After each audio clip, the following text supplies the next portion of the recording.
Hey guys, it's good to be with you again today. Hope you're doing well. We're going to be looking at our sixth devotional this morning, and it's going to come out of a text out of 1 Corinthians 14:33. You can look at that if you want.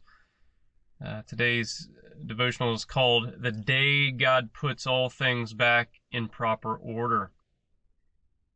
Now, in 1 Corinthians 14:33, it's written, "For God is not a God of disorder, but of peace." While this verse is specifically speaking to how a church congregation is to do things in an orderly way, not in a chaotic way, this verse is also a reminder that God does everything that he does in an orderly way. Our God is a God of order. And this is why he desires his people to worship him in a proper and orderly way.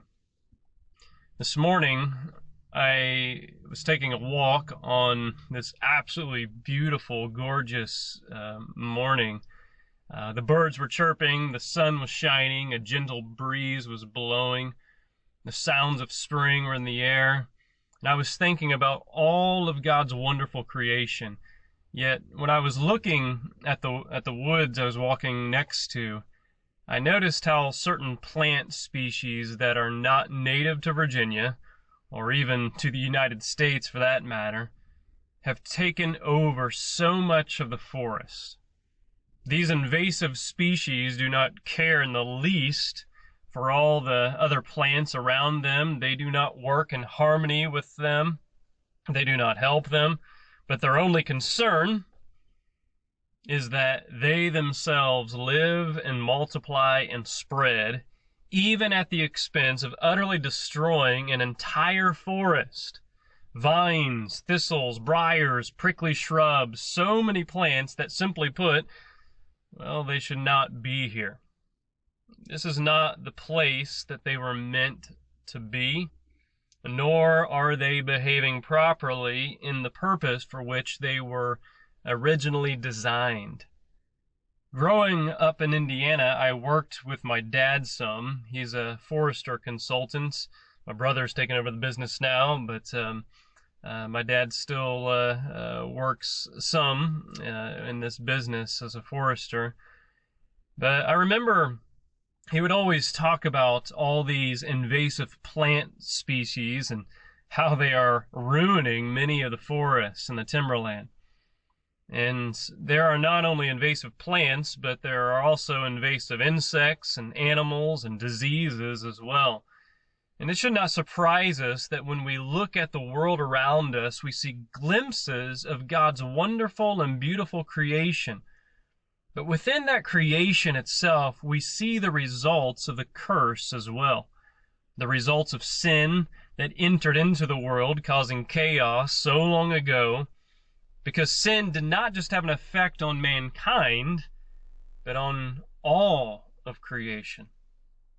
As I was walking this morning, I was wondering what God's coming kingdom will be like.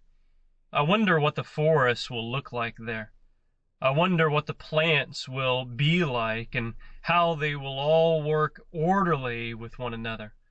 How the insects will do exactly what they are supposed to do. How all of the animals will behave in accordance with the purpose for which they were originally designed. And knowing that God is more glorious than I know, I guarantee that everything in his completed kingdom will be more glorious than anything I have ever seen or known before.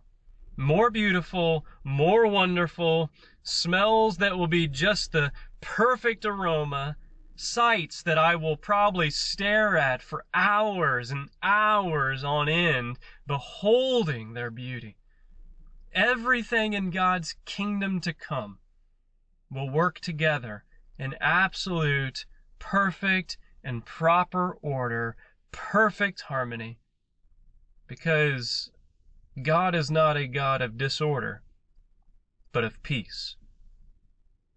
I don't know about you, but I get extremely excited to think about the wonders that will be held in that wonderful kingdom to come.